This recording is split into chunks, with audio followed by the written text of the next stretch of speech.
નમસ્કાર દર્શક મિત્રો, મહામંથનમાં આપ સૌનું સ્વાગત કરું છું।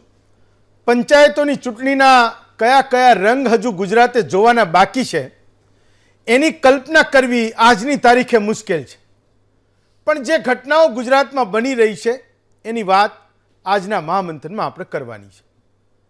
15મી એપ્રિલે ફોર્મ પાછા ખેંચવાની છેલ્લી તારીખ છે, પણ 2 દિવસથી કોંગ્રેસના ઉમેદવારોને સંતાડવા પડે એવી આજની એ સ્થિતિ છે। કોંગ્રેસ આરોપ કરી રહી છે કે એના ગરીબ ઉમેદવારોને ભાજપ ધમકાવે છે, લાલચ આપે છે અને ફોર્મ પાછું ખેંચવા માટે દબાણ પણ કરે છે। તો આ આરોપો કોઈ નાના તાલુકા પંચાયત કે જિલ્લા પંચાયતની બેઠકો પૂરતા મર્યાદિત નથી, પણ મહાનગરપાલિકાઓમાં કોંગ્રેસ એના ઉમેદવારોને શહેરમાંથી બહાર લઈ જઈ રહી છે। કેટલાક ઉમેદવારોનો અંતરાત્માનો અવાજ અચાનક જ એમને સંભળાઈ રહ્યો છે અને ભાજપને ટેકો પણ આપી રહ્યા છે। કેટલાક વિડીયો એ આપણે જોયા છે, પણ જેમના ફોર્મ ભરાઈ ગયા છે, એમના ફોર્મ મંજૂર થઈ ગયા છે, એવા ઉમેદવારો સત્તા પક્ષને ટેકો આપી રહ્યા છે। એટલે બધી એવી બેઠકો છે જ્યાં ભાજપની ફાઇટ કાં તો અપક્ષની સાથે થશે અને કાં તો એ અપક્ષ ઉમેદવારો જો 15મી એપ્રિલ સુધીમાં એમનું ફોર્મ પાછું ખેંચી લેશે તો એમની સામે આમ આદમી પાર્ટીની એ લડાઈ એ સીધી રીતે થશે અથવા તો એ બેઠકો એ બિનહરીફ જાહેર થશે। કેટલીક થઈ પણ ચૂકી છે। પહેલીવાર ભાજપની પૂર્ણ બહુમતીની સરકાર બની એ પછી સપ્ટેમ્બર 1995માં શંકરસિંહ વાઘેલા ભાજપના ધારાસભ્યોને મધ્યપ્રદેશના ખજુરાહોમાં લઈ ગયા હતા। તો ગુજરાતના રાજકારણમાં એને ખજુરાહો કાંડ કહે છે। આ 30 વર્ષમાં આવા કાંડ શહેર અને નગર સુધી પહોંચ્યા છે। હવે સ્વર્ગીય એવા અહેમદ પટેલ 2017માં જ્યારે રાજ્યસભાની ચૂંટણી લડતા હતા એ વખતે પણ ગુજરાત કોંગ્રેસના કેટલાક ધારાસભ્યોને કર્ણાટકના એક રિસોર્ટમાં લઈ જવાની ફરજ પડી હતી। 2020માં રાજ્યસભાની 4 બેઠકો માટે ચૂંટણી આવી, કોંગ્રેસના 3 ધારાસભ્યોના રાજીનામા પડ્યા અને એ પછી કોંગ્રેસના ધારાસભ્યોનું એ રાજસ્થાન ગમન થયું હતું। તો ગુજરાતના ઇતિહાસમાં વિધાનસભા અને રાજ્યસભાની ચૂંટણી સુધી સીમિત રહેલું આ રિસોર્ટ પોલિટિક્સ હવે સ્થાનિક સ્વરાજની ચૂંટણી સુધી પણ પહોંચ્યું છે। સામદામ દંડભેદ એ રાજકારણમાં સામાન્ય છે। હું એ વાતને સ્વીકારું ના સ્વીકારું એ મહામંથનના દર્શકો સ્વીકારે ના સ્વીકારે આજના રાજકારણની વાસ્તવિકતા છે। બધી વાતો આપણે જાણીએ છીએ, પણ ચૂંટણીઓ હવે ચૂંટણી મટીને એ પસંદગીનો મેળો બનતી જઈ રહી છે અને પક્ષો માટે હવે એ મુદ્દાઓનું ભાતું નથી, પણ બીજાના ઉમેદવારને પોતાની તરફ ખેંચવાનું એક અલગ મેગ્નેટ છે। કાલે ફોર્મ પાછું ખેંચવાની છેલ્લી તારીખ છે, છતાં રાજકારણની શતરંજ પર ખેલાતા દાવપેચથી કોંગ્રેસ ચિંતામાં છે। જો ઉમેદવારો કોઈ પ્રલોભનમાં આવીને કાલે ફોર્મ પાછું ખેંચી લે તો કોંગ્રેસ લડ્યા વિના જ હારી જાય, કેટલીક એવી બેઠકો પણ એ બનશે। આ સ્થિતિથી બચવા કેટલાક ઉમેદવારોને શહેર અને નગરની બહાર એ કોંગ્રેસે મોકલ્યા છે।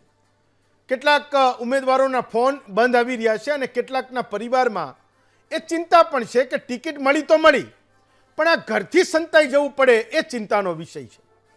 આ તમામ ઘટનાક્રમ વચ્ચે કોંગ્રેસના નેતાઓ રાજ્ય ચૂંટણી કમિશનરને મળી આવ્યા અને ફરિયાદ કરી છે કે અમારા ઉમેદવારોના ફોર્મ રદ થાય એ માટે પ્રયત્નો થઈ રહ્યા છે અને કેટલાક ઉમેદવારોને ફોર્મ પાછું ખેંચવા એ અધિકારીઓ અને નેતાઓ દબાણ કરી રહ્યા છે। તો ભાજપ કહી રહી છે કે પહેલાં તો કોંગ્રેસને ઉમેદવારો નહોતા મળતા અને હવે જડતા નથી, ઉમેદવારો જ મળ્યા છે અને 30% એવા ઉમેદવારો મેદાનમાં ઉતર્યા છે જેને કોંગ્રેસ સાથે સીધો કોઈ સંબંધ નથી। એટલે કોંગ્રેસ જાતે એ ઉમેદવાર સંતાડવાનું અભિયાન શરૂ કરી રહી છે અને 28મી તારીખે જ્યારે પરિણામ આવશે ત્યારે મોઢું સંતાડવાનું અભિયાન પણ શરૂ કરશે, આ ભાજપનો દાવો છે। પણ કોંગ્રેસના જે ઉમેદવારો સંપર્કમાં નથી એની એક યાદી મારી પાસે છે, એ વાંચું છું। ક્યાંક અમારી ટીમ પણ એમને ફોન કરી ચૂકી છે ને ક્યાંક એ આરોપો પણ લાગ્યા છે કે ભાઈ આ ઉમેદવારો એ અમારા સંપર્કમાં નથી। સૌથી મોટી સંખ્યા આ લિસ્ટમાં સુરત મહાનગરપાલિકાની છે। 120માંથી કોંગ્રેસના 40 ઉમેદવારોને ક્યાંક લઈ જવાયા છે। પોરબંદરના 32 છે, રાજકોટના 25 છે, નડિયાદ મહાનગરપાલિકાના 25 છે, વાપીના 30 ઉમેદવાર છે. આમ નાની મોટી નગરપાલિકા મહાનગરપાલિકાઓની યાદી એ લાંબી છે. પણ નવસારી અને મોરબી તાલુકા પંચાયતના પણ કેટલાક ઉમેદવારો એ સંપર્ક વિહોણા છે. તો ગુજરાતમાં જ્યારે ભારે વરસાદથી ગામો સંપર્ક વિહોણા થાય, આપણે એ સમાચારોને સાંભળીએ છીએ. અને હવે ચૂંટણીની હેલી આવે તો ઉમેદવારો પણ સંપર્ક વિહોણા એ થઈ રહ્યા છે. તો માત્ર ગામ જ શું કામ એની ક્રેડિટ લે? એ ઉમેદવારો, એ નેતાઓ, એ કાર્યકરો પણ એ ક્રેડિટને લાયક છે કે અમે એ પણ સંપર્ક વિહોણા છે. કેટલાક તમારા સવાલો એ આજના મહામંથનમાં પૂછીશું.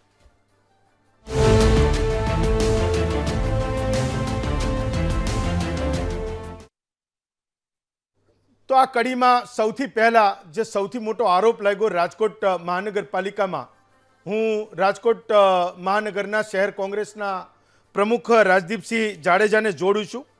મને એમણે એવું કીધું કે ભાઈ હું મારું લોકેશન શું છે ને એ તમે કોઈને ન કહેતા, ઇન્ટરવ્યૂ કરવું હોય તો કરી લો, જે સવાલોના જવાબ તમે કહેશો એ જવાબ હું આપીશ. મેં કીધું બાપુ તમે આ ફોન ઉપર વાત કરો છો તો ક્યાંક એમ ના પકડાઈ જાઓ. તો એવું કહે છે કે ભાઈ નંબર તો મેં કોઈક બીજો જ વાપર્યો છે, એની ચિંતા તમે ના કરો, પણ તમારે જે પૂછવું એ પૂછી લો, કહેતા નહીં કે હું ક્યાં છું. મેં સારું એ નહીં પૂછું. તો મેં પણ એટલો વિવેક રાખ્યો છે કે એને એ નથી પૂછ્યું કે અત્યારે તમે ક્યાં છો. રાજદીપસિંહ, મહામંથનમાં તમારું સ્વાગત કરું છું. મેં સાંભળ્યું છે કે 72માંથી બહુ બધા ઉમેદવારોને તમારે શહેરની બહાર લઈ જવા પડ્યા છે.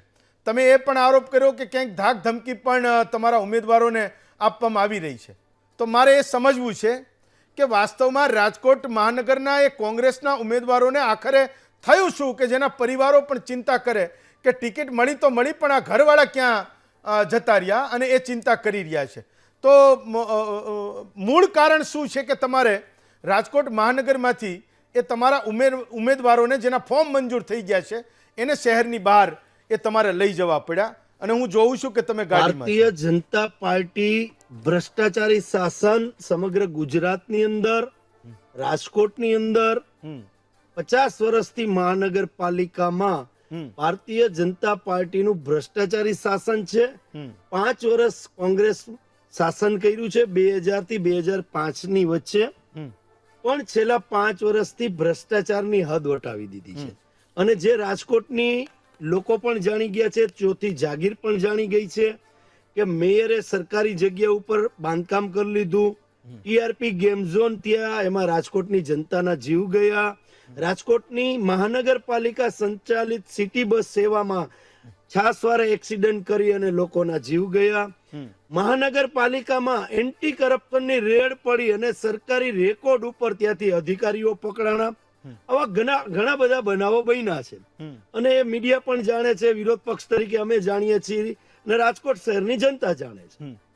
આ જે આપે મને પ્રશ્ન કર્યો એ અમારે એટલા માટે કરવો પડ્યો છે કે ભારત દેશની અંદર સમગ્ર વિશ્વમાં ભારત દેશ છે લોકશાહીમાં પ્રથમ નંબર આવતો આપણો ભારત દેશ છે.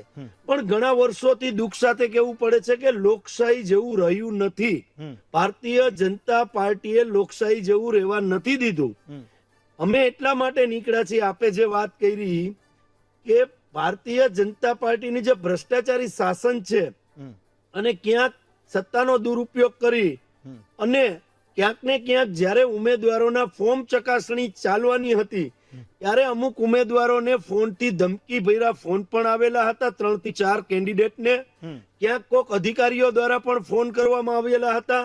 ક્યાંક કોકની દુકાનનું મિડલ ક્લાસ ફેમિલીમાંથી આવતો વ્યક્તિ અમારો ઉમેદવાર છે કે જે નાની એવી દુકાન ચલાવે છે, એને કોઈ અધિકારી મહાનગરપાલિકાના અધિકારી કે તમારું સોપેક્સ લાયસન્સ રદ કરશું, તમે કોંગ્રેસમાંથી ચૂંટણી લડશો. તો આવી અનેક ફરિયાદો રાજકોટના શહેર કોંગ્રેસ પ્રમુખ તરીકે મને મળી.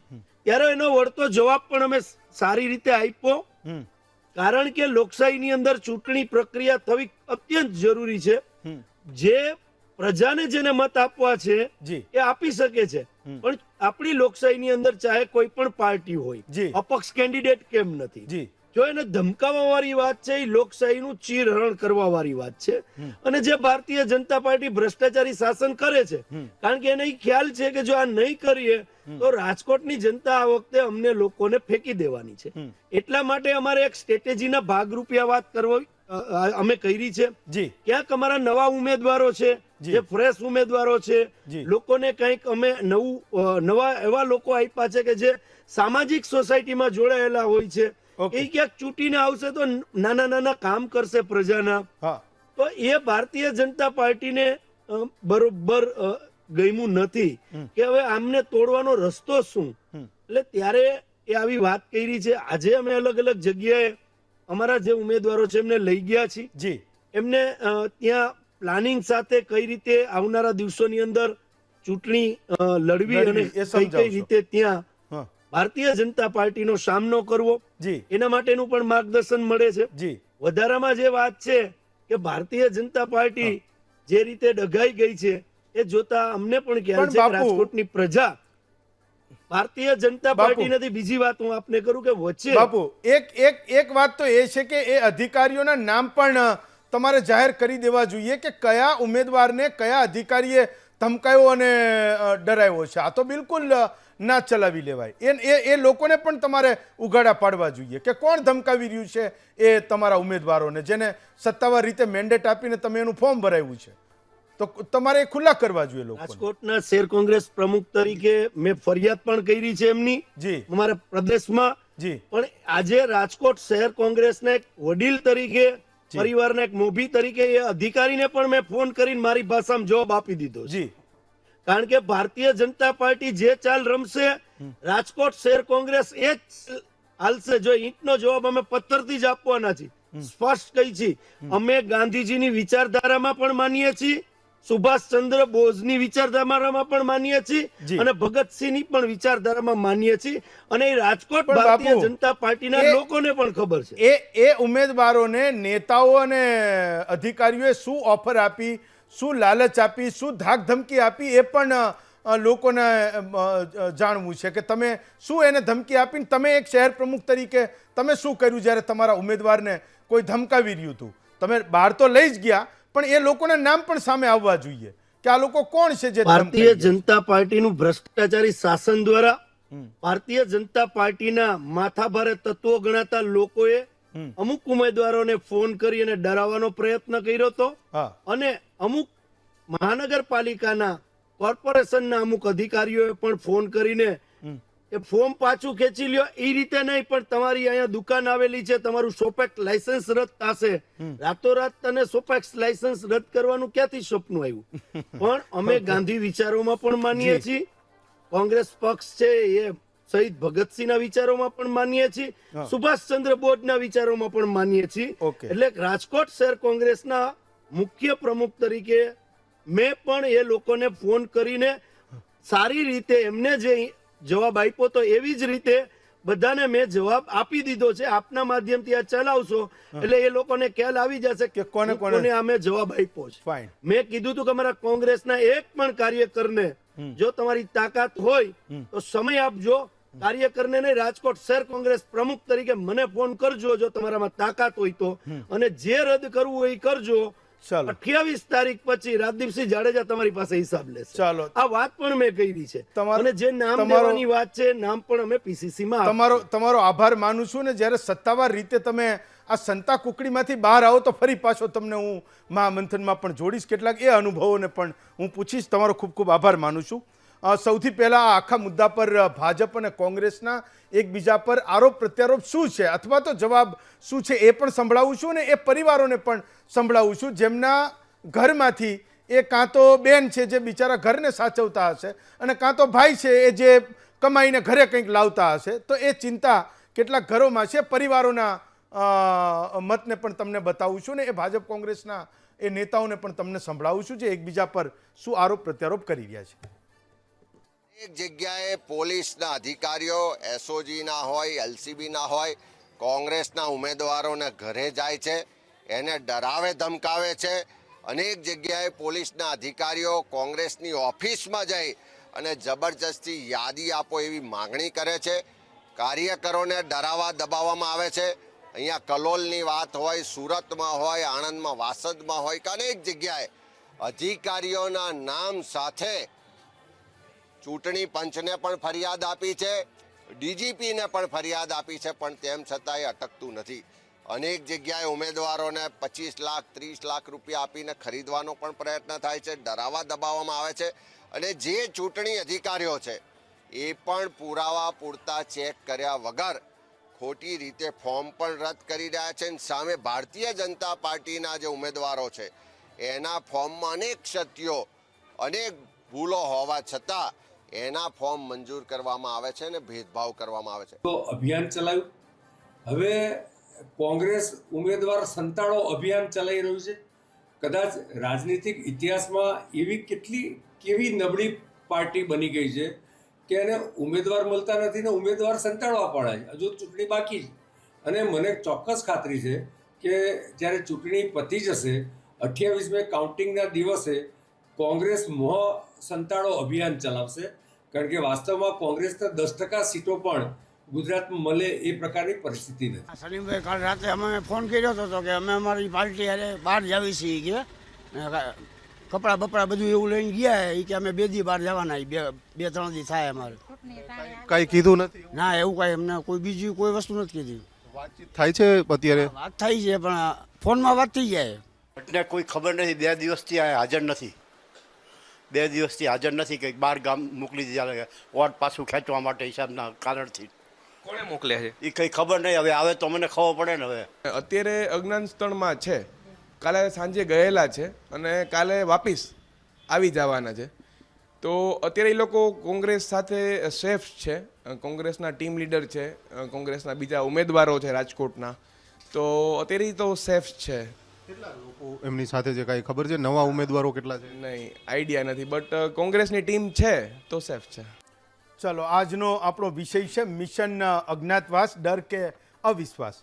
આપણી સાથે 4 વક્તાઓ છે. શ્વેતાબેન બ્રહ્મભટ્ટ છે, ભાજપના નેતા છે. હેમાંગભાઈ રાવલ છે, કોંગ્રેસના નેતા છે. નરેશભાઈ દવે છે, વરિષ્ઠ પત્રકાર છે. અને રાજેશભાઈ ઠાકર છે, રાજકીય વિશ્લેષક છે. તો દવે સાહેબ, સૌથી પહેલો તો પ્રશ્ન એ છે કે 25-30 લાખ રૂપિયા કોંગ્રેસના પ્રમુખ તરીકે કહી રહ્યા છે કે અમે ઇલેક્શન કમિશનને કીધું છે કે ભાઈ આટલા અધિકારીઓ, આટલા નેતાઓ અને આ ડર અને ધમકી એ અમને લોકોને મળી રહી છે.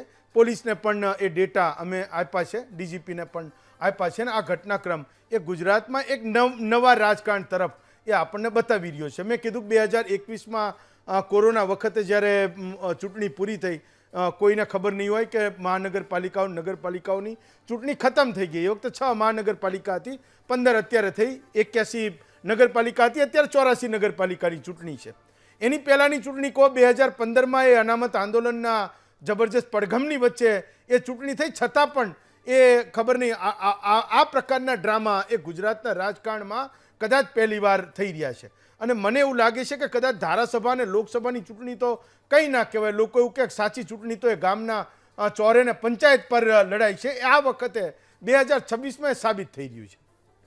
હેમંતભાઈ, સૌથી પહેલાં તો મારે આપને રાજકીય ટીકા ટિપ્પણી કરતા પહેલાં સમાજમાં જે અત્યારની ઘટના છે એ ઘટનાની અસર થઈ રહી છે એના વિશે વાત કરવી છે. એક સમય હતો કે ગુજરાત એ સામાજિક સમરસતાની બાબતની અંદર શ્રેષ્ઠ ઉદાહરણ હતું કે સામાજિક સમરસતા. અને હું તમને કહું કે આજે જ ગુજરાતમાં મહામહિમ રાષ્ટ્રપતિ આપણા ગુજરાતના પ્રવાસે છે ને એમણે સામાજિક સમરસતા પર આજે ઘણું બધું કહ્યું છે.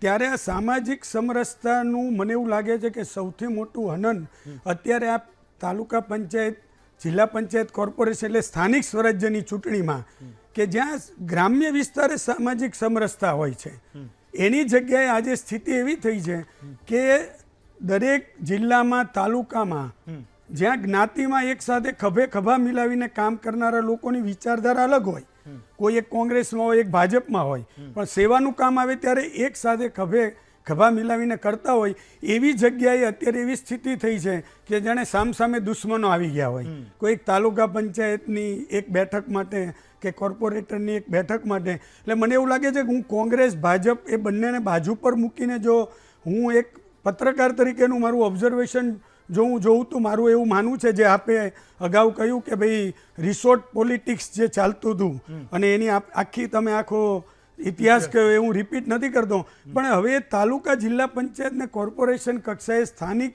સ્વરાજ્યની કક્ષાએ જો એ આવી જતો હોય તો મને એવું લાગે છે કે આ સામાજિક મોટું પ્રદૂષણ છે અને એના માટે કોઈ એક પાર્ટીની તમામ રાજકીય પાર્ટી જવાબદાર છે એવું મારું માનવું છે. એ ભાજપ હોય, કોંગ્રેસ હોય, આપ હોય કે કોઈ પણ હોય. તો આ એક ચિંતાનો વિષય છે. હવે તમે જે કહ્યું કે ભાઈ આ કોંગ્રેસ, જે મારું એવું માનવું છે કે સૌથી પહેલાં તો કોંગ્રેસે પોતાનું ઘર સરખું કરવું જોઈએ. કોઈ મારે ત્યાંથી કોઈ ઉપાડીને કોઈ લઈ જશે તો એનો અર્થ એવો થયો કે પહેલાં તો તમે સક્ષમ નથી, એટલા માટે તમને કોઈ ડરાવી જાય છે. નંબર 1. એટલે તમારી અક્ષમતા જે છે એને તમે જાહેરમાં ઉજાગર કરી રહ્યા છો. એ બંધારણીય, ટેકનિકલી, પોલિટિકલી બધી સક્ષમતા નથી, ત્યારે તમારે લઈ જવા પડે ને. તમારા જે પણ ઉમેદવારોને તમે ટકોરા મારીને પસંદ કર્યા છે, એવું જ્યારે તમે બધી પસંદગીની પ્રક્રિયામાંથી પસંદ કર્યા છે ત્યારે જતા રહેશે એવું જ તમને કેમ ડર લાગે છે? તો ત્યાં ક્યાંક કચાશ છે. એક વાત એવી છે. પણ હું હેમંતભાઈ ઇનપુટ એ આપવા માગું છું કે મને એવું લાગે છે કે કોંગ્રેસને ક્યાંક એવી ગંધ આવી છે કે ભાજપે કોંગ્રેસમાં કેટલાક ઉમેદવારોને પ્લાન્ટ કર્યા છે. આજે મને પત્રકાર તરીકે મારે જે ગુજરાતમાં બધા લોકો સાથે વાતચીત થઈ એમાં કે એમને એ બીક છે કે પહેલાં તો એવું હતું કે ફોર્મ ટેકનિકલી પાછું ખેંચાવો, ફોર્મ ભરતા પહેલાં એને અટકાવી દો. આ છેલ્લો રસ્તો એ છે કે જેમાં ફોર્મ પાછું ખેંચી લે એટલે સામે સ્પર્ધામાં કોઈ રહે જ નહીં. અને કોંગ્રેસને ક્યાંક તો એવું છે કે 15માંથી 5 એવા પણ હોઈ શકે કે જે છેલ્લી ઘડીએ ફોર્મ પાછું બી ખેંચી લે, પછી તો કંઈ કરી શકાતું છે નહીં. અને અત્યારે આયારામ ગયારામમાં કોઈને શરમ જેવું તો ક્યાંય કોઈને છે જ નહીં. આજે આ પાર્ટીમાં હોય, કાલે આ પાર્ટીમાં હોય. પૈસાનો મામલો તો બાજુ પર મૂકીએ, પણ એક વખત પાવર માટે આવું કરી શકે. એટલે કોંગ્રેસે જે આ બીક જે દેખાડી છે એમાં એ પણ છે કે ક્યાંક એમનો ઉમેદવાર છે એ બધા ભલે ટકોરા માર્યા પણ કંઈ નક્કી નહીં. શામ દામ દંડ ભેદ જે તમે બધા કહ્યા એમાં ગમે તે ઉપયોગ કરી અને ફોર્મ પાછું ખેંચાવી લે તો ચૂંટણી લડવાનો કોઈ મામલો થાય જ નહીં, એવું મારું માનવું છે. Okay, fine. ઠાકર સાહેબ, તો એક તો જે આરોપો ગંભીર લાગી રહ્યા છે કે ભાઈ ઉમેદવારોને એમને ક્યાંક સંતાડી દેવા પડે, કારણ કે ધાક ધમકી અને લાલચનો પણ દોર એક શરૂ થયો છે. હજુ તો બીજા 17-18 કલાક બાકી છે ફોર્મ પાછું ખેંચવાના છેલ્લા સમય પહેલાં. અને એની પહેલાં હું જે યાદી લઈને બેઠો તો લગભગ 32-33 એવી સ્થાનિક સ્વરાજની સંસ્થાઓ છે જેમાં મહત્તમ મહાનગરપાલિકાઓ છે ને ત્યાં એ ઉમેદવારો ગાયબ છે. ના હેમંતભાઈ, જે ખેલ આપણે રાજ્યસભા, લોકસભા કે વિધાનસભાની ચૂંટણીઓમાં જોતા જી, એ હવે છેક સ્થાનિક સ્વરાજની ચૂંટણી સુધી થવા માંડ્યા છે. જી. અને એની અંદર 2 વાત છે. એક તો દાખલા તરીકે અમદાવાદ શહેરનું ઉદાહરણ આપીએ કે વાસણાની અંદર જે એક બેને એ ફોર્મ એમને મેન્ડેટ આપ્યો કોંગ્રેસે, પણ એમણે ફોર્મ ભરવાની વખતે ગાયબ થઈ ગયા, એમણે ફોર્મ ભર્યું જ નહીં. અને બીજો એક કિસ્સો સરખેજનો આવ્યો કે એમણે ફોર્મની ચકાસણીના 10 મિનિટ પહેલાં જે છે પોતાનું ટેકો જાહેર કરી દીધો. આ બંને વોર્ડ એવા છે કે જેની અંદર ભારતીય જનતા પાર્ટીને હારવાની તો કોઈ શક્યતાઓ હતી જ નહીં. તમે પાછળનો 30 વર્ષના રેકોર્ડ જુઓ. એ સિવાય આપણે જે ચર્ચા કરી રહ્યા છે સુરત, અમદાવાદ, બરોડા અને રાજકોટ, આ 4 મહાનગરપાલિકાઓમાં થઈ કુલ કોંગ્રેસની પાસે કોર્પોરેટર છે એની સંખ્યા જે 46, એટલે પૂરા 50 પણ થતા નથી. દાખલા તરીકે એન્ટી ઇન્કમ્બન્સી અને કોંગ્રેસની જન આક્રોશ યાત્રા અને કોંગ્રેસનું નવસર્જન સંગઠનમાં આ બધું ધ્યાનમાં લઈએ ને કદાચ 3 ગણું સારું પરિણામ લાવે તો વધીને આંકડો થાય તો 150 સુધી થાય. આ સ્થિતિની અંદર કોંગ્રેસના ઉમેદવારને પહેલાં તો પૈસા આપે કોણ, આ સૌથી મોટો વિષય છે. બીજી વસ્તુ એ છે કે તમે 15મી તારીખે 3 વાગ્યા સુધી તમારા ઉમેદવારને સાચવી લેશો, પછી એ ઉમેદવારો તો જવાના છે ચૂંટણી પ્રક્રિયાની અંદર. આ જે તમે ભયથી લઈ ગયા છે ઉમેદવારોને, એમાંના જે ઉમેદવાર જીત્યા તો એ જીત્યા પછી પાછા ભારતીય જનતા પાર્ટીમાં નહીં જતા રહે આજ સામદાન દંડ ભેદથી પ્રભાવિત થઈને, એની શું ગેરંટી છે? તો એનું રક્ષણ તમે ક્યાં સુધી કરશો? એટલે જે સિલસિલો ચાલ્યો છે ખાસ કરીને ગુજરાતની અંદર, એમાં મને ઘણી વખત એવું થાય કે પાર્ટીઓની અંદર મહિલા મોરચો હોય, યુવા મોરચો હોય, આઈટી સેલ હોય, એમ કોંગ્રેસે એક પ્રોટેક્શન સેલ કાયમી ધોરણે ખોલી નાખવો જોઈએ કે જે કામ જ આ કરે કે ટિકિટ આપ્યા પછી એને સાચવવાના, જીત્યા પછી એમને સાચવવા. ત્રીજો મહત્વનો વિષય છે કે ભારતીય જનતા પાર્ટી કે જેની પાસે આટલો મોટો મેન્ડેટ છે, 80% સ્ટ્રાઇક રેટ છે મહાનગરપાલિકાઓમાં. જિલ્લા પંચાયતો બધી એમની પાસે છે, 18 સિવાયની તાલુકા પંચાયત એમની પાસે, નગરપાલિકાઓ એમની પાસે છે. પછી પણ તમારે ખુલ્લેઆમ લડી લેવું જોઈએ. તમે અમદાવાદની 192 બેઠકો જે છે એમાં 192 બેઠકોની સામે 192 કોંગ્રેસના ઉમેદવારની સામે લડી અને તમે 192 જીતી લો, તો એ જે છે રાજનૈતિક જે છે એક સાહસ કહેવાય. તમે એમ કહી શકો કે ભાઈ અમે લોકતંત્રની રીતે લડ્યા અને અમારું જે મિશન હતું વિપક્ષ મુક્ત ગુજરાત એ અમે અહીંયા આગળ સાબિત કરી. પણ આટલો મોટો મેન્ડેટ લીધા પછી પણ જો આ પ્રકારની પ્રક્રિયાઓ થતી હોય તો એનો બહુ લાંબો અર્થ રહેતો નથી. એટલે લોકતંત્રની આપણે જ્યારે વાત કરીએ ને ત્યારે લોકો તંત્ર બાજુમાં નીકળી ગયા છે અને રહ્યું છે માત્ર તંત્ર. એ પક્ષોના પોતાના તંત્ર રહ્યા જેને આપણે સંગઠન કહીએ છીએ, મિકેનિઝમ કહીએ છીએ, અને બીજું રહ્યું એ વહીવટી તંત્ર રહ્યું. સૌથી મહત્વનો મુદ્દો 30 વર્ષ લગભગ અઢી દાયકાની ઉપરનો સમય થઈ ગયો કોંગ્રેસને હારતા હારતા ગુજરાતની અંદર. એમને ખબર છે ભારતીય જનતા પાર્ટી કેવી રીતે ચૂંટણી લડે છે. આ પહેલાં પણ જે આક્ષેપો કોંગ્રેસે જે ચૂંટણી હાર્યા પછી કર્યા હતા એની જ વાતો અત્યારે થઈ રહી છે. રાજ્યસભા વખત હોય તોય આ વાત હોય, વિધાનસભા હોય તોય વાત હોય, કોઈ એમના નેતા ત્યાંથી જતા રહ્યા તોય આની આ જ વાત હોય. તો તમને ખબર જ છે કે તમારો જે પ્રતિસ્પર્ધી છે એ કઈ રીતે આ ચૂંટણી લડે છે. તો કાં તો તમારે એનો તોડ શોધવો પડે. તમે 10,000 ઉમેદવાર નથી મળતા તો ના લડાવો, 5,000 એવા તો લડાવો કે જેમના માથે રિવોલ્વર મૂકી દેશે તો એમ કહેશે કે ના ભાઈ હું જે છે એ તમારી સામે જનતાના હિત માટે લડી લેવાનો છું. એટલા માણસો જો તમને ના મળતા, આ તો 10,000ની વાત છે, 26 ગોતવાના હતા, એમાં એક નિલેશ કુંભાણી નીકળ્યો તો નહોતો નીકળ્યો. તો તમારી કાં તો સંગઠનાત્મક જે પ્રક્રિયા છે એ પ્રક્રિયા એવી છે કે જેની અંદર એવા લોકો જતા રહે છે, જેમ નરેશભાઈએ કીધું કે કેટલાક પ્લાન્ટ કરેલા લોકો પણ હોઈ શકે એનો ડર છે. બીજું એક જે લોકોને ટિકિટ નથી મળી એ લોકો જે વાત કરે છે એ વાતો પણ એવી છે કે પહેલાં ટિકિટો વેચાતી હતી કોંગ્રેસમાં એટલે નેતાઓ વેપાર કરતા હતા. હવે ટિકિટ લઈ લીધા પછી જે છે ઉમેદવારો વેપાર કરે છે. દાખલા તરીકે 50,000 આપી અને ટિકિટ લીધી છે તો સામેથી ફોન કરીને કહે છે મને લાખ આપો તો હું બેસી જાઉં. ભાજપ એમ કે ના ભાઈ 50,000 આપીશ, આ તો મારી પડતર કિંમત છે, મને 75 આપો. કાં તો આ જે સ્થિતિ થઈ છે સ્થિતિના કારણે જે નરેશભાઈએ કીધું ને કે ભાજપ અને કોંગ્રેસની વચ્ચે લોકતંત્રની મજાક બને છે. લોકોનો જે વોટ આપવાનો અધિકાર છે અધિકાર ક્યાંક ને ક્યાંક છીનવાય છે. કોઈ એક કોન્સ્ટિટ્યુઅન્સીની અંદર માત્ર 10 જ જણા એવા છે કે જેણે સત્તાની વિરુદ્ધમાં પોતાનો મત વ્યક્ત કરવો છે. તો એ 10 જણાનો અધિકાર આ રાજનીતિક ઊંસાતુસીની અંદર ક્યાંક ને ક્યાંક જે છે છીનવાઈ જાય છે. અને એટલે જે લોકતંત્ર જે આપણે કહીએ આજે તો બાબા સાહેબ આંબેડકર ને આપણે યાદ કરીએ છીએ અને એ જ સંવિધાનથી જે આખું આ તંત્ર ઊભું થયું છે એની અંદર આ જે પ્રકારના કૃત્યો થઈ રહ્યા છે એમાં મને એવું લાગે છે કે એક તરફ વિજયની જે રાજનૈતિક ઘેલછા છે અને બીજી તરફ એક એવા પક્ષો છે કે જે પક્ષો પોતાના સંગઠનની દ્રષ્ટિએ તમે ગણદેવીની અંદર એનો જિલ્લાનો પ્રમુખ મેન્ડેટ લઈને નથી પહોંચી શક્યો. એનો મતલબ શું થયો કે જિલ્લા પ્રમુખ જ તમારો ફૂટી ગયો છે. અને આ વાત તો કોંગ્રેસને ખબર હતી એવું તો નહોતું. ખડગે સાહેબ અહીંયા આવીને કહી જ ગયા હતા કે જે લોકો છે એમાં 9-10 જણા એવા છે કે જેમનું પરફોર્મન્સ નથી. તો તમે એ બોલીને ગયા પછી તમે શું કર્યું? પાર્ટીનું હાઈકમાન્ડ જાણે જ છે કે અહીંયા લગ્નના ઘોડા છે, રેસના ઘોડા છે કે લંગડા ઘોડા છે. તો એ ઘોડાઓને તમારે જે સિસ્ટમમાંથી બાજુ મૂકવા હતા એ મૂક્યા નથી.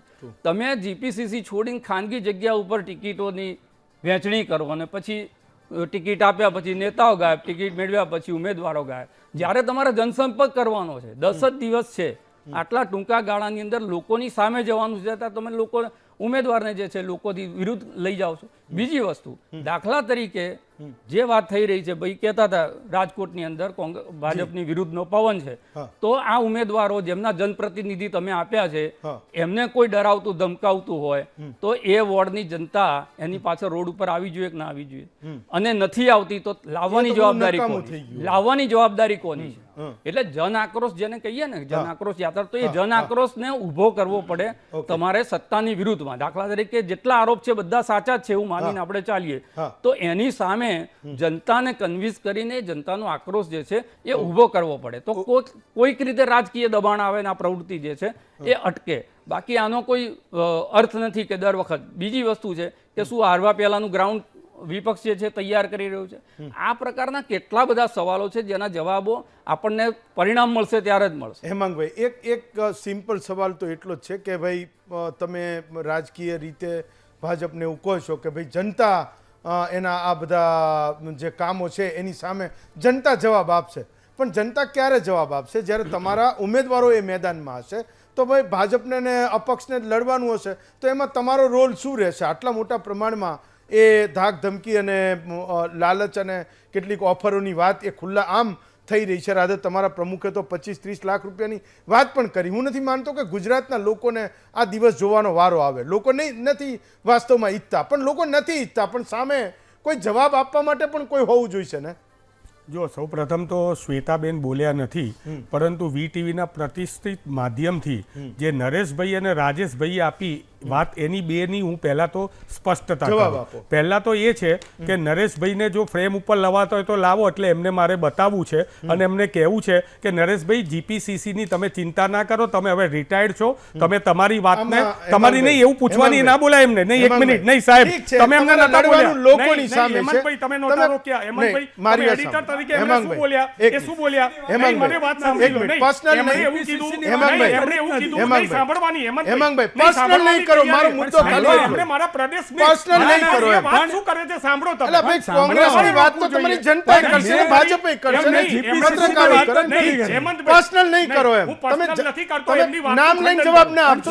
જનરલ કો હા જનરલ ફાઇન. એક મિનિટ હેમાંગભાઈ સાહેબ હું એક મિનિટ આવું. હેમાંગભાઈ એક મિનિટ તમે અહીંયા આવેલા કોઈ પણ મહેમાન વિશે તમે ડિગ્નિટીથી વાત કરો. એને ડિગ્નિટીથી વાત કરી છે. પર્સનલાઇઝ નહીં કરો. હેમાંગભાઈ આપે પુરાવા આપે. એ પુરાવા આપે કે એમણે એમ કીધું કે કોંગ્રેસને એવી ખબર પડી ગઈ છે કે ભાજપે એમનામાં જે ઉમેદવારો છે એ ડિપ્લોય કર્યા છે. અમને ખબર પડી છે, અમને પુરાવા આપે. કેટલાક પુરાવાઓ નથી અપાતા. કેટલાક પુરાવાઓ નથી અપાતા. એવી વાત છે. હેમાંગભાઈ એક મિનિટ. નહીં, હું પૂરતું ખંડન કરું છું. હેમાંગભાઈ મારી એક વાત સાંભળી લો, હું સમજો. હેમાંગભાઈ માનો એક મિનિટ સર, કેટલાક પુરાવો હેમાંગભાઈ નથી અપાતા. હું તમને જાહેરમાં કહું છું કે જે અધિકારીઓ એક મિનિટ જે અધિકારીઓને જે નેતાઓએ ફોન કર્યા, મેં રાજદીપસિંહને પણ પૂછ્યું કે ભાઈ તમે એ અધિકારીઓને નેતાઓના નામ તમે આપો, બોલવા જોઈએ. પ્રમુખને પણ પૂછ્યું અમે. તો કેટલીક વાતો હેમાંગભાઈ કેટલીક વાતો ઓબ્ઝર્વેશન તમે બરાબર સમજો છો. તમારો ટર્ન છે, તમારો ટર્ન છે હેમાંગભાઈ, પણ પર્સનલ નહીં કરો પ્લીઝ. પહેલી વાત એ છે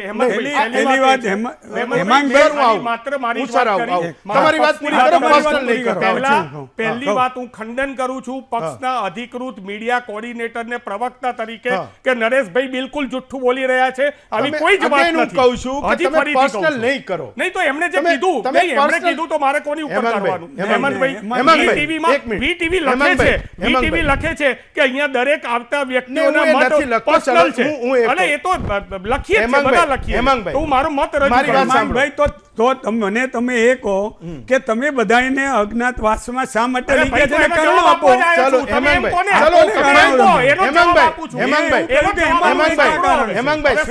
તમારે શ્વેતાબેનને જવાબ આપવાનો. પૂછે કોઈ બોલે, હવે સાંભળવાની તૈયારી લોકો પણ પૂછશે તમને. હવે નરેશભાઈ તમે સાંભળવાની તૈયારી પર્સનલ નહીં કરો. હું હવે કહું છું, તમે પર્સનલ કરી રહ્યા છો. પ્લીઝ પર્સનલ નહીં કરો જી, એનો ટર્ન આવવા દો. પર્સનલ નહીં કરો. મને પૂછે છે કે હું જવાબ આપું છું.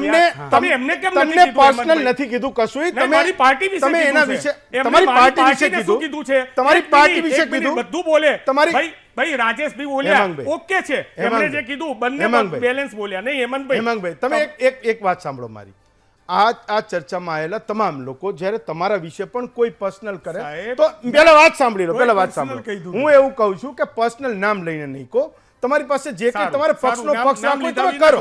Okay fine, carry on. અને બીજું તમે આજકાલના તો આજકાલના ચર્ચામાં ફાઇન, ચાલો સર ફાઇન, હું તમારા પાસે પણ આવું સર પ્લીઝ. હું તમારા પાસે પણ પર્સનલ નહીં કરો. એમાં કેરી ઓન. ખાલી સવાલ જે હતો એનો જવાબ આપો. આપનું માન આપીને હું આ વાતને અહીંયા અટકાવું છું. હવે હું વાત કરું. પહેલા જો ભાઈ કોંગ્રેસને કોઈ ડર નથી. ડર કોને કહેવાય?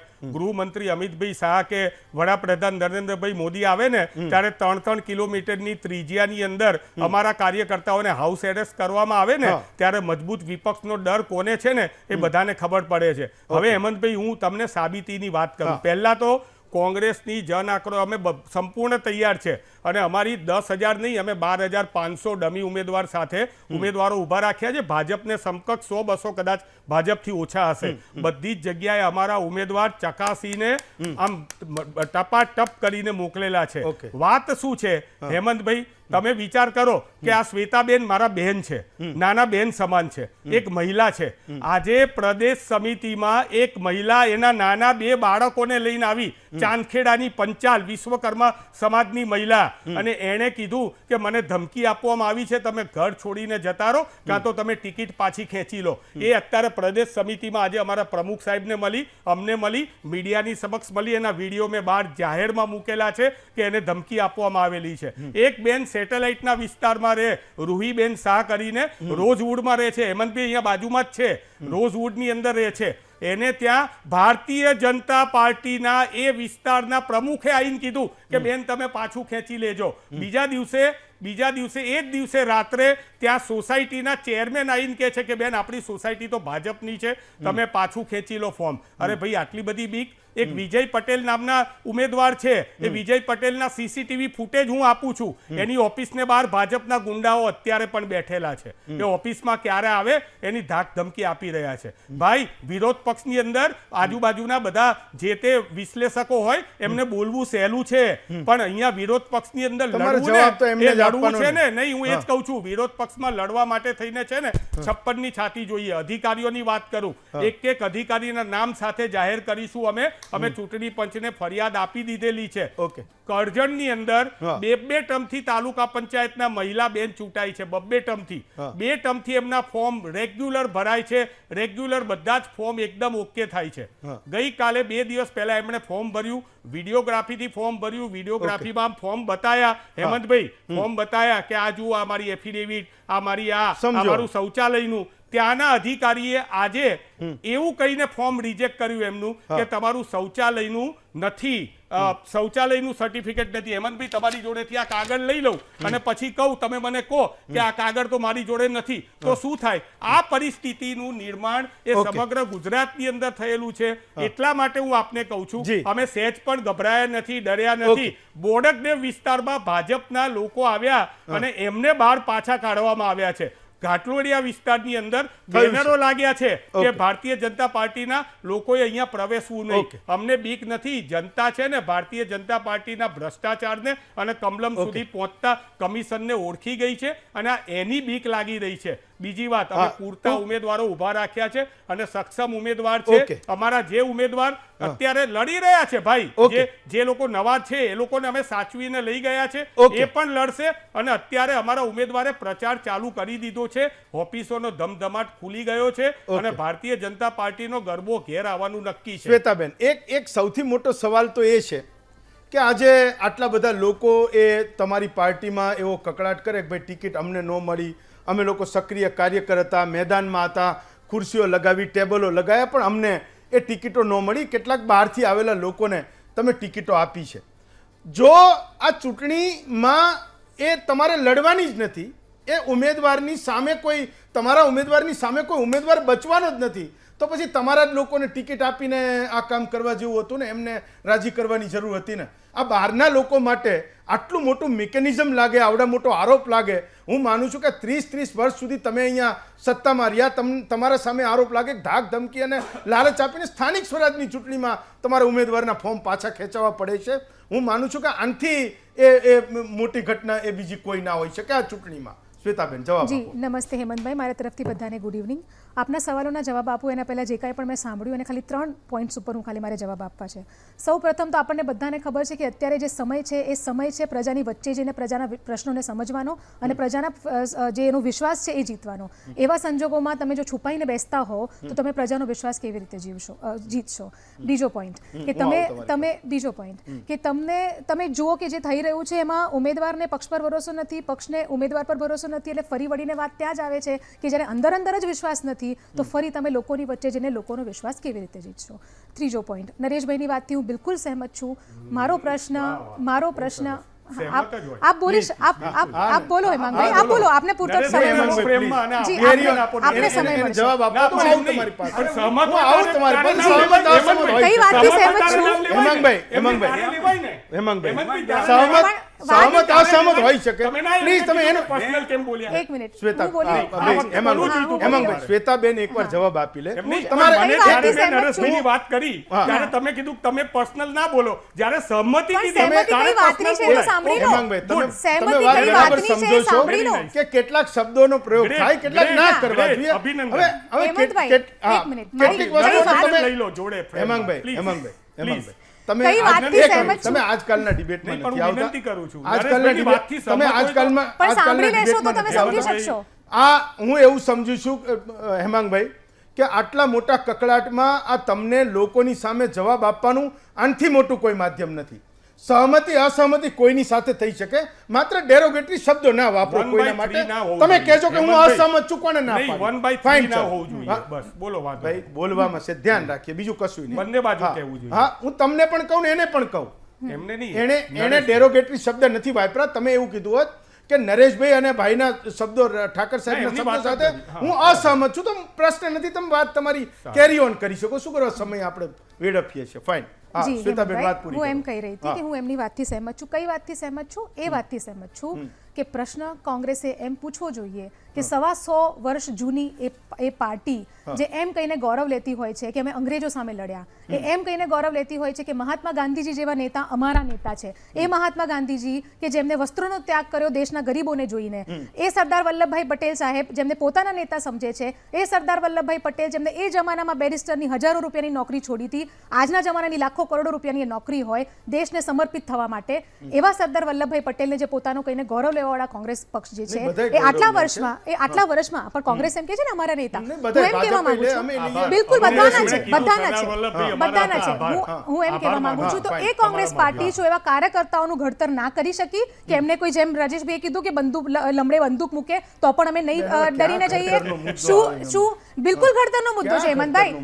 કેમ એ વસ્તુ ભાજપમાં નથી થતી? શું બીજા રાજ્યોમાં હેમંતભાઈ તમે જુઓ, સાઉથમાં તમે જુઓ, બેંગોલમાં અમારા કાર્યકર્તાઓ સાથે કયા અત્યાચારો થાય છે, હાથ પગ કાપી નાખવામાં આવેલા છે, શું તમે જોયું કોઈ પણ કાર્યકર્તાને ત્યાં તો પક્ષ કોંગ્રેસ બદલતા? નથી લડતી ને. અહીં તમારે હું એ જ કહું છું, અમારા હું એ જ કહેવા ના, ના, માંગુ છું, please, ઘડતરનો please, પ્રશ્ન નહીં, હેમંતભાઈ ત્યાં જ આવે, ઘડતરનો પ્રશ્ન ત્યાં જ આવે કે જ્યારે તમારી પાસે તમે એમ કહેતા હો કે આટલું વૈભવશાળી જ્યારે ઇતિહાસ હોય, આ નેતાઓનો જો તમારી પાસે ઇતિહાસ હોય તો તમારો ઘડતરનો પ્રશ્ન હોવો જોઈએ કે તમારા કાર્યકર્તા એવા હોવા જોઈએ કે સામ દામ દંડ ભેદથી પ્રેરિત ના થાય। ઘડતરનો પ્રશ્ન આવે તો છે, કરો છો એ ઘડતરનો નક્કી પ્રશ્ન છે આવે કે છે। સામ દામ ના, દંડ ભેદ એમના એલિગેશનની વાત થવાનો છે, છે એ હું એની આવું સામે. છું, હું આવું છું એની ઉપર।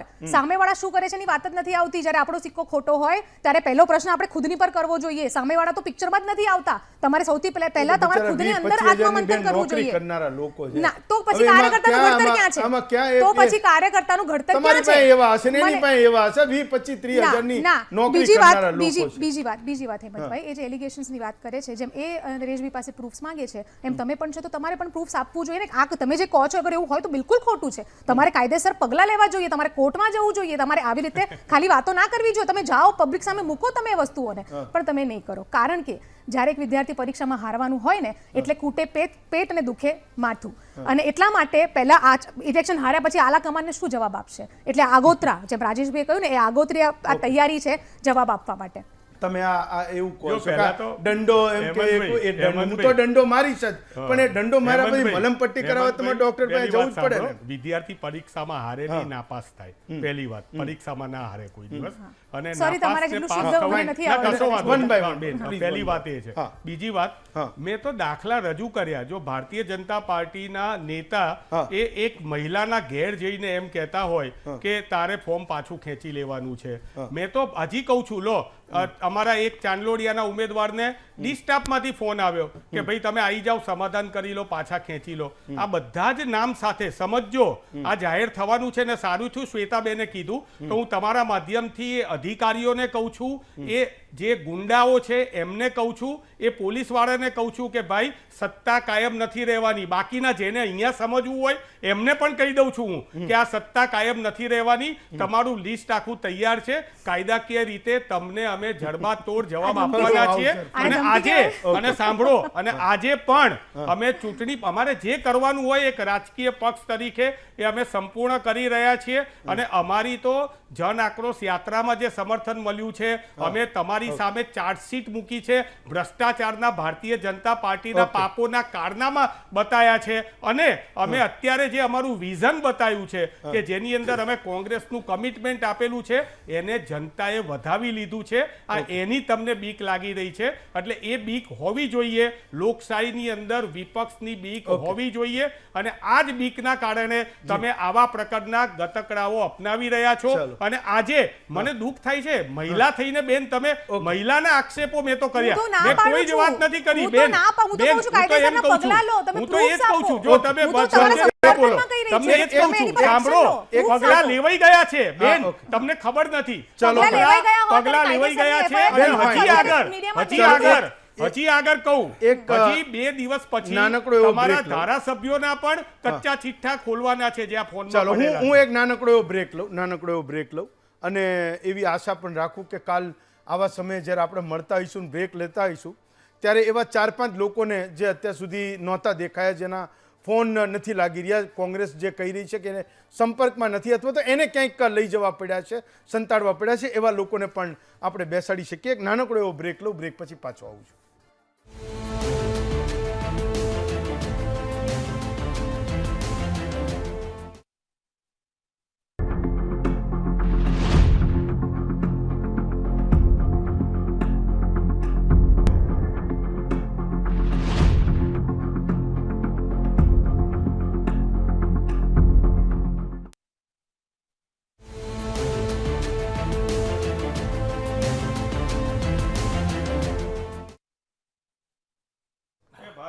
બ્રેક પછી સ્વાગત છે આપનું મહામંથનમાં. Fine, okay. હા નરેશભાઈ, તમારે કંઈક કહેવું હતું? બધા પાસે 1 બાય 1 આવું છું. નરેશભાઈ, હા, પહેલી વાત તો એ છે કે હેમાંગભાઈએ જે મેં જે વાત કરી એમાં જે વાંધો ઉઠાવ્યો કે ભાઈ મારું કહેવાનું એવું હતું કે જે અજ્ઞાતવાસમાં કોંગ્રેસના જે ઉમેદવારોને લઈ જવાઈ રહ્યા છે અથવા તો રાખવામાં આવ્યા છે, એમાંના કેટલાકની બાબતમાં કોંગ્રેસના નેતાઓને એવી માહિતી મળી છે કે ભાઈ ભાજપે જ ડિપ્લોય કરેલા છે ને પાછળ ખેંચી લેશે.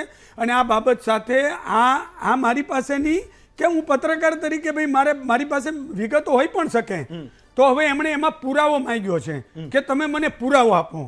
તો મારું કહેવાનું એવું છે કે તમે હમણે જે તમારી બાઇટમાં કહ્યું કે 30 થી 60 લાખ રૂપિયાની ઓફર થઈ છે, મને તમે પુરાવો આપો કે કોણે ઓફર કરી છે ને કોને ઓફર કરી છે, નામ આપો તમે. ચલો, ઓકે. એની બાઇટ ચલાવો, તમારો ટર્ન આવે, એની બાઇટ ચલાવો તમે. પુરાવો આપું છું. તમે 30 અને 60 લાખ રૂપિયા કોણે આપ્યા તમારા પ્રદેશ આપો, એની આપો તમે. અરે હેમાંગભાઈ, મારો મુદ્દો એવો છે, હેમાંગભાઈ, મારો મુદ્દો એવો છે કે ભાઈ તમે પુરાવો આપજો. તમે પણ પુરાવો આપજો. એક મિનિટ, અરે ભાઈ તમારે ત્યાં ફોર્મ ભરવાનું હોય એ જ દિવસે ફોર્મ પાછું ખેંચી લે છે. અરે એ જ દિવસે ફોર્મ પાછું ખેંચી લે છે, મેન્ડેટ આપેલો પાછો ખેંચી લે છે. વાત કરી એનો પુરાવો આપો. નહીં, તમે આજે કહો છો તો આની અંદર પાછો જ્યારે ખેંચી લે તમને બીક કેમ લાગે છે? તમારો ટર્ન આવે. અને બીજી એક વાત, આ કોંગ્રેસની વાત કરી, મારે એક ભાજપના સંદર્ભમાં બી એક વાત કરવાની હતી. આ આખી ચર્ચામાં એ વાત રહી ગઈ. મને એવું બી લાગે છે કે ભાઈ ભાજપે જે એમણે કહ્યું ભાઈ રાજેશભાઈ કે ભાઈ તમારી પાસે સત્તા છે, અમાપ સત્તા છે, કોર્પોરેશન, નગરપાલિકા, તાલુકા પંચાયત, અને તમે આવું બધું કશું પણ કર્યા વગર પણ તમે સત્તા મેળવી શકો એમ છો, છતાં પણ આ બધું કેમ ચાલી રહ્યું છે? તો હું તમને એ પણ એક ઓબ્ઝર્વેશન કરી રહ્યો છું કે આજે વિધિન ભાજપની અંદર દરેક જિલ્લામાં જિલ્લા પ્રમુખ, ધારાસભ્યો જે બધા છે એ લોકો હવે અત્યારે પરફોર્મન્સ બતાવવાના જે મૂડમાં છે કે સૌથી વધુ પરફોર્મન્સ બતાવીએ. મારા જિલ્લામાં સૌથી વધુ બિનહરીફ જાહેર થવી જોઈએ. મારા જિલ્લાની અંદર વધુમાં વધુ ચૂંટણી પહેલાં જ આવી જવી જોઈએ, એ બધી જે રેસ છે એનું પણ આ એક કારણ છે જે ખોટું છે. હું પોતે માનું છું કે તમારે કરવાની જરૂર નથી. એટલે ભાજપમાં આ જે કલ્ચર જે છે એ કલ્ચર પણ બરોબર નથી. એટલે હું બંને માટે કહી શકું એમ છું. Okay sir, fine. હા ઠાકર સાહેબ, 1 મિનિટ, 1 મિનિટ. ઠાકર સાહેબ, લાસ્ટ 1 મિનિટ. એટલે આખો જે આ વિષય છે ને એ વિષય રાજનીતિક સ્પર્ધાનો વિષય બની ગયો છે. હકીકતમાં હોવી જોઈએ જનતાની વચ્ચેના મતનો. જી. કારણ કે જનતાએ આખરે તો નક્કી કરવાનું છે કે ભાઈ એને સત્તા પક્ષ જોઈએ છે કે વિપક્ષ જોઈએ છે. અને 5 વર્ષનું જેનું પણ જે શાસન રહ્યું હશે, જે સમસ્યાઓ રહી હશે, કે જે મુદ્દાઓ રહ્યા હશે, એ મુદ્દાઓના આધારે બંને પક્ષ લોકોની સાથે સંવાદ કરે, જેમ અહીંયા સંવાદ થાય છે, કોઈક સહેમત હોય, કોઈ અસહેમત હોય, એ પછી આપણા દર્શકો નક્કી કરતા હોય છે કે ભાઈ કોની સાથે સંમત થવું, કોની સાથે ના થવું. આ જે પ્રક્રિયા છે એ પ્રક્રિયા કમસે કમ જે છે જીવંત રહેવી જોઈએ. ફાઇન. 1 મિનિટ ભાઈ હેમાંગભાઈ, બોલો, તમારો ટર્ન. Uninterrupted 1 minute.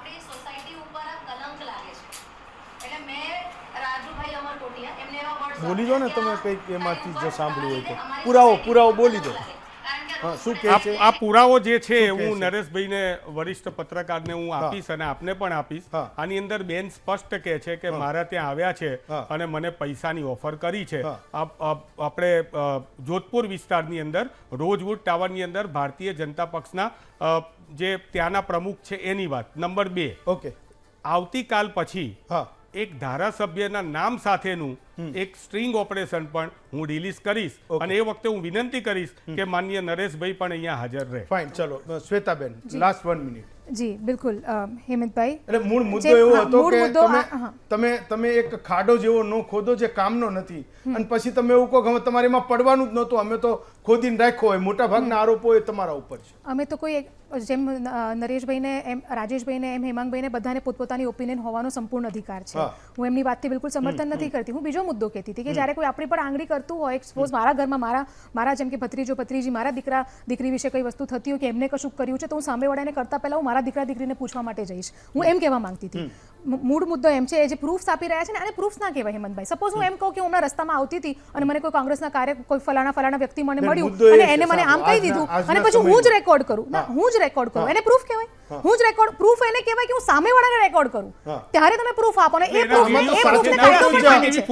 એ પ્રૂફને કાયદો તો પછી તો એ વાત જ થઈ ગઈ. તમે કીધું તમે જજ નથી એટલે મારે તમને પ્રૂફ સાબિત કરવાની જરૂર નથી રહેતી, પણ અમે ચૂંટણી પંચમાં સીસીટીવી ફૂટેજ પણ આપેલા. મૂળ મુદ્દો એ છે શ્વેતાબેન, માનો કે તમારા કોઈ એક નાનકડા એવા કોઈ કાર્યકર હોય કે જે સક્રિય સભ્ય છે કે નહીં એની કોઈને ખબર ના હોય ને એને કોઈ પાર્ટીનું કામ કર્યું હોય એની કોઈ ન ખબર હોય, બરાબર છે. એ વોર્ડ પ્રમુખ કક્ષાના તમારા ઓફિસ બેરર્સની સામે આરોપ લગાવે છે, તો તમારું સ્ટેન્ડ તો એ હોવું જોઈએ ને કે હા અમે એની તપાસ કરશું ને હેમાંગભાઈ જવાબ આપશે. એ તો હું એ જ તો કહી રહી છું, તપાસ કરવા માટે સામેવાળાનો પ્રૂફ જોઈએ ને. હું એમ કહેવા માંગુ છું, વ્યક્તિ ખુદ કહે છે એ ના કહેવાય. તમારે પ્રૂફ તમે કોર્ટમાં પણ આટલી સમજદારી સામેવાળાને પૂછવું પડે કે ભાઈ તારી સામે 25-30 લાખ રૂપિયા આપવાનું આરોપ છે, એ આપ્યા હું તમને ફરી દર્શકોને સમજાય એ ભાષામાં તમને સમજાવું. હું એમ કહું કે મને કોઈ કોંગ્રેસના કાર્યકર્તાએ આવીને મારી સાથે બદતમીઝી કરી, ઉદાહરણ આપું તમને, અને પછી હું જ રેકોર્ડ કરું કે ફલાણા વ્યક્તિએ મને બદતમીઝી કરી, એ પ્રૂફ કહેવાય કે એ બદતમીઝી કરેલાનો કોઈ રેકોર્ડ આપવો પડે. હું એ જ કહેવા માંગુ છું. બરાબર, પછી પોલીસ પૂછે ને, પોલીસે કડકાઈથી મને પૂછવું જોઈએ. પોલીસે કડકાઈથી મને પૂછવું જોઈએ અને અગર હું ખોટી હોઉં તો પોલીસે એને ઉજાગર કરવું જોઈએ. એટલે જ મેં કીધું કે જાઓ પોલીસ પાસે અને પોલીસને પણ નિવેદન કરી શકી છું કે તમે લો આની પર પ્રૂફ માંગો સામેવાળાનું, એટલે દૂધનું દૂધ અને પાણીનું પાણી થઈ જાય. હું ફક્ત આટલી વાત કહેવા માંગુ છું. ચલો, ચૂંટણીના મેદાનને આપણે સમરાંગણ કહેતા હોઈએ છીએ કે યુદ્ધનું મેદાન છે. હંમેશા મેં એ પ્રયત્ન કર્યો છે ને રાધર મહામંથનના દર્શકો પણ બરાબર જાણે છે કે આ મંચને ક્યારેય સમરાંગણ બનવા નથી દીધું. દરેકના પોતાના એક મત હોય છે, ચાહે કોઈ પણ એ વ્યક્તિ હોય, કોઈનાથી કંઈ પણ બોલાઈ ગયું હોય.